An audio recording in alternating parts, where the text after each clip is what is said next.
தமிழ்நாட்டு தமிழர்கள் முதல் உலகத் தமிழர்கள் வரை அனைவருக்கும் அன்பு வணக்கம். அன்பிற்குரிய தமிழர்களே, நம்முடைய எரிதனல் வலையொலியில் இன்றைக்கு ஒரு முதன்மையான செய்தியை பேச போகிறோம். என்ன செய்தி என்று சொன்னால், கடந்த 10-12 நாட்களாக நம்முடைய தமிழ்நாட்டின் மாண்புமிகு முதலமைச்சர் மு.க. ஸ்டாலின் அவர்கள் அமெரிக்காவிலே சுற்றுப்பயணம் செய்து பல்வேறு தொழில் நிறுவனங்களின் தலைவர்களை அல்லது முதலாளிகளை சந்தித்து, அந்த தொழிற்சாலைக்கு 2 கோடி, இந்த தொழிற்சாலைக்கு 3 கோடி, இங்கே 2000 பேர் வேலை வாய்ப்பை பெறுவார்கள், அதிலே 4000 பேர் வேலை வாய்ப்பை பெறுவார்கள் என்று திராவிட முன்னேற்ற கழகத்தை சார்ந்த நாடாளுமன்ற உறுப்பினர் ஐயா கலைஞர் அவர்கள் குடும்பத்தை சார்ந்த தயாநிதி மாறன், கலாநிதி மாறன் நடத்துகின்ற தினகரன் நாளிதழிலே 8 கால செய்தியாக போட்டுக்கொண்டே இருக்கிறார்கள். மாண்புமிகு முதலமைச்சர் அவர்கள் அமெரிக்கா சென்றதிலேயோ, அவருடைய உடல் நலத்திற்காக மருத்துவம் பெற்றுக்கொள்வதிலேயோ நமக்கு எந்த கருத்து வேறுபாடும் இல்லை, திறனாய்வு விமர்சனமும் இல்லை. அதே நேரத்தில்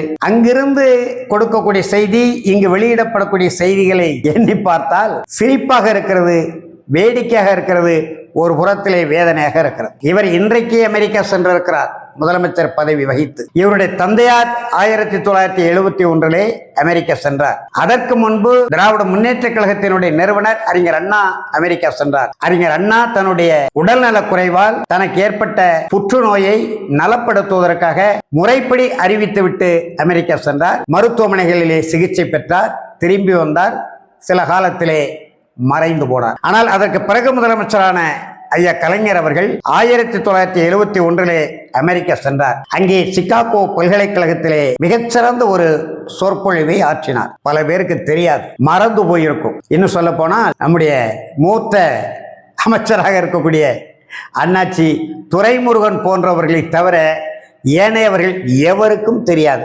மாண்புமிகு விளையாட்டுத்துறை அமைச்சர் உதயநிதி ஸ்டாலினிடம் இது தொடர்பாக கேட்டால் எதுவுமே அவருக்கு தெரியாது. அந்த சிகாகோ பல்கலைக்கழகத்திலே அன்றைக்கு பேசினார் ஐயா கலைஞர். என்ன பேசினார் தெரியுமா நண்பர்களே, உலகத் தமிழர்களே, நீங்கள் எண்ணி பார்க்க வேண்டும். உள்ளூர் தமிழர்களின் சேர்த்துத்தான் சொல்கிறேன். திராவிட முன்னேற்ற கழகம் ஆட்சியிலே பாலாரும் தேனாரும் ஓடுகிறது. தொழில்துறையிலே, கல்வியிலே தமிழ்நாடு இந்தியாவிலே முதலிடத்தில் இருக்குது என்றெல்லாம் தினகரன் நாளிதழிலே செய்திகள் வெளியிட்டு கொண்டிருக்கிறார்கள். இதோ பாருங்கள் தமிழர்களே, 22/11/1971 எனக்கு அகவை அன்றைக்கு 11, இன்றைக்கு 65. என் தொடர்பான செய்திகளையே உள்ள சொல்லுவதற்காக இந்த குறிப்பை தருகிறேன். அமெரிக்கா சிகாகோ பல்கலைக்கழகத்தில் அவர் உரையாற்றுகிற பொழுது சொன்னார், தமிழ்நாட்டின் மக்கள் தொகை அன்றைக்கு 4 கோடி மக்கள் தொகை. தன் கையில் தரப்படும் வாக்குச்சீட்டின் மகிமையை, அதாவது ஆற்றலை ஒவ்வொரு தமிழ் குடிமகனும் இன்று உணர்ந்திருக்கிறான். ஆகையினாலேதான் தமிழ்நாட்டின் ஆட்சி பொறுப்பு திராவிட முன்னேற்ற கழகத்தின் கையில் இருக்கிறது என்று தொடங்கினார்.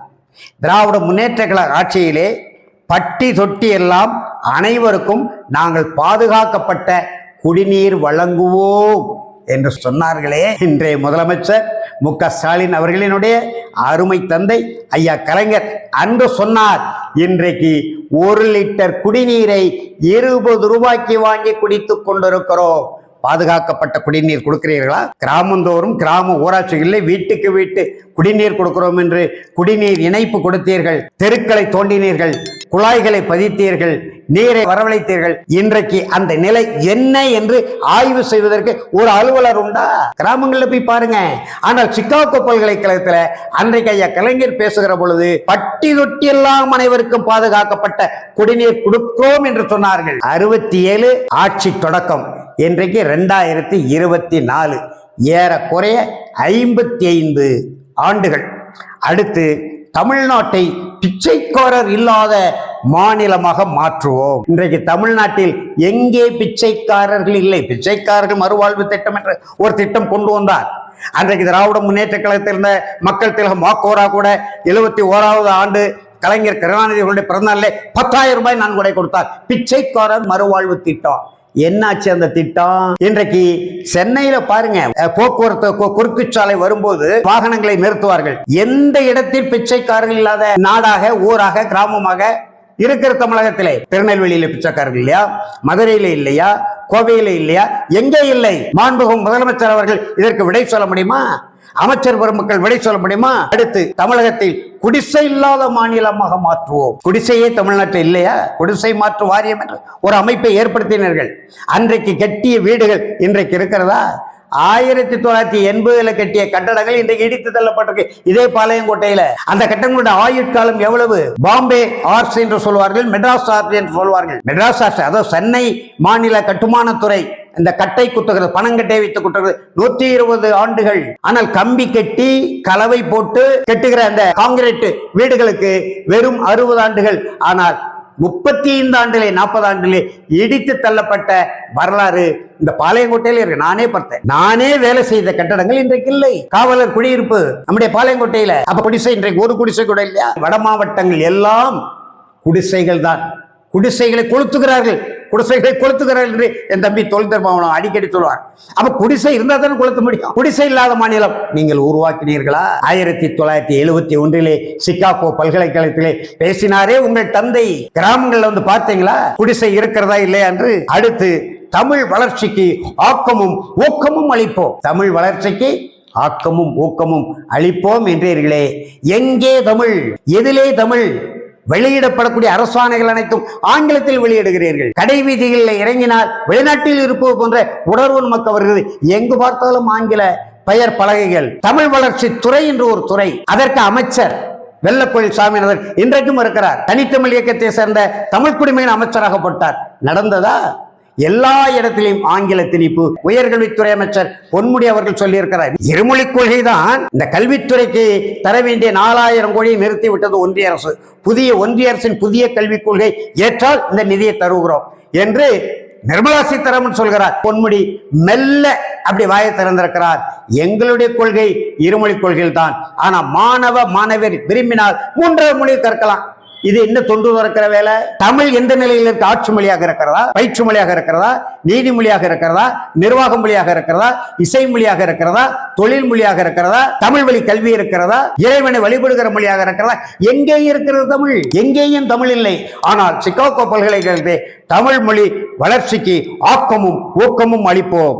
குடியிருக்கும் மனைகள் புரியவர்களுக்கு பட்டா செய்து கொடுப்போம் சொன்னவர் ஐயா கலைஞர். நிலமற்ற உழவர்களுக்கு நிலம் கொடுப்போம். இப்ப உழவர்கள் நிலத்தை எல்லாம் பிடுங்கிட்டு இருக்காங்க. பரந்தூர் வானூர்தி நிலத்திற்கு 5000 ஏக்கர் 4 வழிச்சாலை, 8 வழிச்சாலை, 10 வழிச்சாலை. எதிர்காலத்தில் எங்கு பார்த்தாலே தொழிற்சாலைகளை தொடங்குகிறோம் என்று வேளாண் நிலங்களை பிடுங்கி கொண்டிருக்கிற அரசு திராவிட முன்னேற்ற கழக அரசு. ஐயா கலைஞர் அன்றைக்கு சொல்கிறார், ஒரு ஏழையின் கண்ணீரை துடைக்க வரை எங்கள் பணிகள் தொடரும். என்றைக்கு துடைக்க போறீங்க? கடந்த 10 நாட்களுக்கு முன்பு நான் ஒரு நீதிமன்ற வழக்குக்காக தஞ்சாவூர் சென்றேன். கணபதி நகர் என்ற இடம், அதிலே ராமகிருஷ்ணா வித்யாலயா என்கின்ற ஒரு தொடக்க பள்ளி, எதிரே செல்வராஜ் உயர்நிலைப்பள்ளி என்கின்ற உயர்நிலைப்பள்ளியும் ராமகிருஷ்ணா வித்யாலயா என்கிற தொடக்க பள்ளியும் எதிரெதிரே இருந்தது. அந்த ராமகிருஷ்ணா வித்யாலயாவில் தான் நான் படித்தேன். அந்த பள்ளிக்கூடத்தை பழைய நினைவுகளை நினைத்து எப்படி இருக்கிறது என்று பார்க்கலாம் என்று அந்த பள்ளிக்கூடத்திற்கு சென்றேன். 10 வயதில் அந்த பள்ளிக்கூடத்திலே நான் 4ஆம் வகுப்பு படித்தேன். 11 வயதிலே 5ஆம் வகுப்பு படித்தேன். நான் படிக்கும் போது எந்த நிலையில இருந்ததோ அந்த ராமகிருஷ்ணா தொடக்கப்பள்ளி இன்றைக்கும் அதே நிலையிலே தான் இருக்கிறது. அதைவிட பெரிய வியப்பு, 53 ஆண்டுகளுக்கு பிறகு அந்த தெருக்களை வலம் வந்து பார்த்து, பல கட்டடங்கள் இடிக்கப்பட்டிருக்கு, புதிய கட்டடங்கள் வந்திருக்கு என்பது வேறு. ஆனால் அப்படி வருகிற பொழுது அந்த கணபதி நகரிலே வடக்கு தெருவிலே பிள்ளையார் கோயில் தெரு என்று சொல்வார்கள்.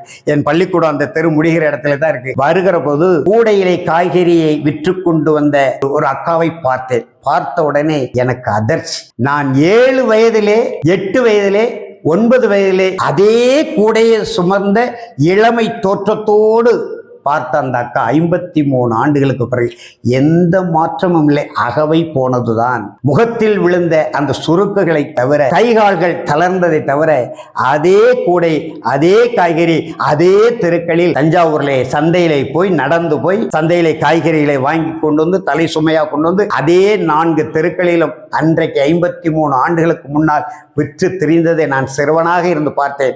ஏன்னா அந்த அக்கா உன்னுடைய வீட்டுக்கு பக்கத்து வீட்டிலே தான் நாங்கள் குடியிருந்தோம். அதே நிலையில தான் இந்த அக்கா இருக்கிறார். எவ்வளவு பெரிய வேதனையான வியப்பாக இருந்தது. நான் படித்த பள்ளிக்கூடம் அப்படித்தான் இருக்கிறது. நான் பார்த்த அந்த காய்கறி வணிகம் செய்த அந்த அக்காவும் அதே கூடை, அதே தெருக்கள், அதே காய். எங்கே முன்னேற்றம்? எதிரே இருக்கிற செல்வராஜ் உயர்நிலை பள்ளி அன்றைக்கு செல்வராஜ் உயர்நிலை பள்ளி என்று பெரிய எழுத்தில் தமிழில் இருந்தது. இன்றைக்கு ஆங்கிலத்தில் இருக்கிறது. இதுதான் ஐயா கலைஞர் அவர்கள் சிகாகோ பல்கலைக்கழகத்திலே 22/11/1971 உரையாற்றுகிற பொழுது தமிழ் மொழிக்கு ஆக்கமும் ஊக்கமும் அளிப்போம் என்றாரே. நான் 10 வயதிலே பார்த்த பள்ளிக்கூடத்து பெயர் தமிழ் பெயர் இன்றைக்கு ஆங்கிலத்திலே இருக்கிறது. என்ன காரணம், என்ன தேவை ஆங்கிலத்திற்கு? அந்த பள்ளிக்கூடத்தில் தான் இந்திய கம்யூனிஸ்ட் கட்சியினுடைய தலைவர்கள் ஒருவராக இருக்கக்கூடிய தோழர் சி மகேந்திரன் படித்தார். நான் 5வது தொடக்கப்பள்ளியிலே படிக்கும் போது அவர் 7வது அந்த உயர்நிலை பள்ளிக்கூடத்திலே படித்தார். அங்கே தமிழில் இருந்த பெயர் பலகை இன்றைக்கு ஆங்கிலத்தில் இருக்கிறது. எவ்வளவு வேதனையாக இருக்கும். பிறகு எப்படி நீங்கள் அன்றைக்கு சொன்னீர்களே அந்த வாக்குறுதி நிறைவேற்றினீர்களா? 2000 கோடி அந்த முதலாளியிடம், 4000 கோடி இந்த முதலாளியிடம், மொத்தத்தில் 7000 கோடி. வேலை வாய்ப்பு ஒரு 8000 பேருக்கு.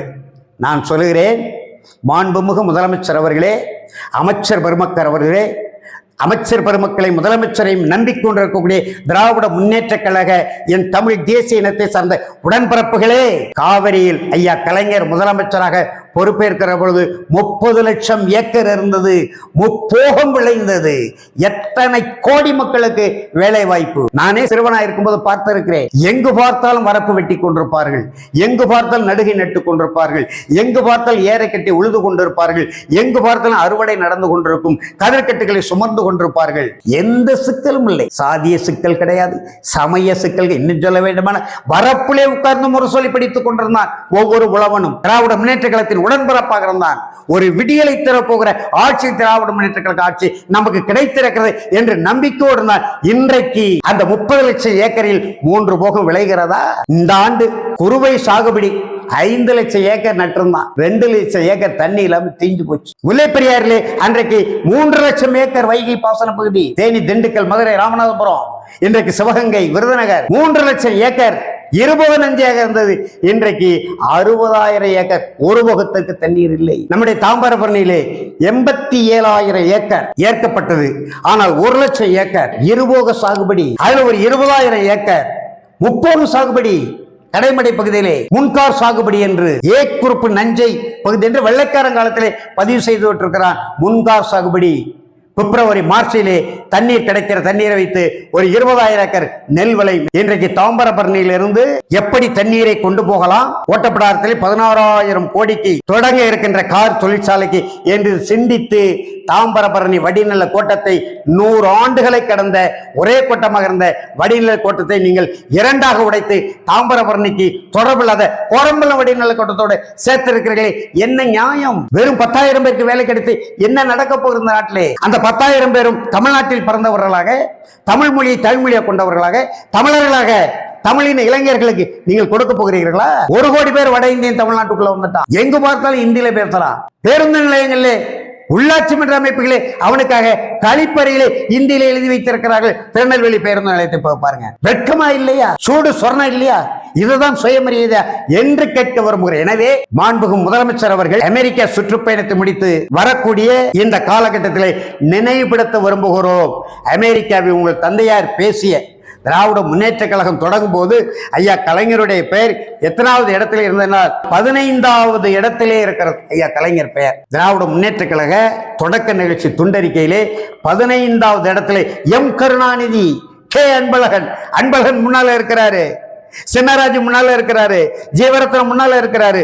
15வது இடத்திலே இருந்த ஐயா கலைஞர் அண்ணா மறைவுக்கு பிறகு முதலிடத்திற்கு வந்தார். தமிழ்நாடு எங்கேயோ அதல பாதாளத்தில் போய் கிடக்கிறது. நல்ல தமிழ்நாடாக ஏழ்மை இருந்தது, வறுமை இருந்தது, வேலையில்லா திண்டாட்டம் இருந்தது, அரிசி பஞ்சம் இருந்தது. ஆனால் தமிழ் மக்கள் நியாயவான்களாக இருந்தார்கள், ஒழுக்க சீலர்களாக இருந்தார்கள். ஆனால் இன்றைக்கு குடிகார தமிழ்நாடாக்கி எங்கு பார்த்தாலும் வன்முறை, எங்கு பார்த்தாலும் கொலை கொள்ளை, எங்கு பார்த்தாலும் கஞ்சா மது போதை, எங்கு பார்த்தாலும் சாராய கடை, பள்ளிக்கூடங்களுக்கு பூரா மூடக்கூடிய நிலை, சாராய கடைகள் பெருத்துக் கொண்டிருக்கிறது. எனவே தமிழ் தேசியர்களே, தமிழ் தேசிய கள போராளிகளே, நாளைய விடியலுக்காக களமாடி கொண்டிருக்கக்கூடிய தமிழ் தேசிய உணர்வாளர்களே, தொடர்ந்து நாம் சிந்திக்க வேண்டும். மாற்று அரசியலை நோக்கி காய்களை நகர்த்த வேண்டும். எந்த காலத்திலும் நாம் எதற்காகவும் சலனப்படவோ சஞ்சலப்படவோ கூடாது. அன்னை தமிழுக்கு வாகையை சூடி தரக்கூடிய அந்த வெற்றியை நோக்கி நம்பிக்கையோடு பயணிக்க வேண்டும். இந்த திராவிட பூதங்களை தமிழ்நாட்டிலிருந்து வேரோடும் வேரடி மண்ணோடும் அகற்றுகிற அந்த நிலைப்பாட்டில் உறுதியாக இருந்து வெல்ல வேண்டும் என்பதற்கு இந்த சான்றுகளை எல்லாம் நான் உங்களுக்கு தந்திருக்கிறேன். நீங்கள் அருள் கூர்ந்து எண்ணி பார்த்து களப்பணியாற்றி இந்த திராவிட முன்னேற்ற கழக அரசை 2026ஆம் ஆண்டு நடைபெற இருக்கக்கூடிய தேர்தலிலே படுதோல்வி அடை செய்ய என்ன செய்ய வேண்டுமோ அதை செய்வோம். அதற்கு எல்லோரும் அணியமாகுங்கள். உலகத் தமிழர்களே, நீங்களும் எங்களுக்கு உறுதுணையாக இருந்து களப்பணியாற்ற ஆங்காங்கே இருக்கக்கூடிய இடங்களிலிருந்து எங்களுடைய இந்த போராட்ட களத்திற்கு ஆதரவு குரல் கொடுங்கள் என்று அன்புடன் வேண்டிக் கொண்டு விடைபெறுகிறேன். நன்றி, வணக்கம்.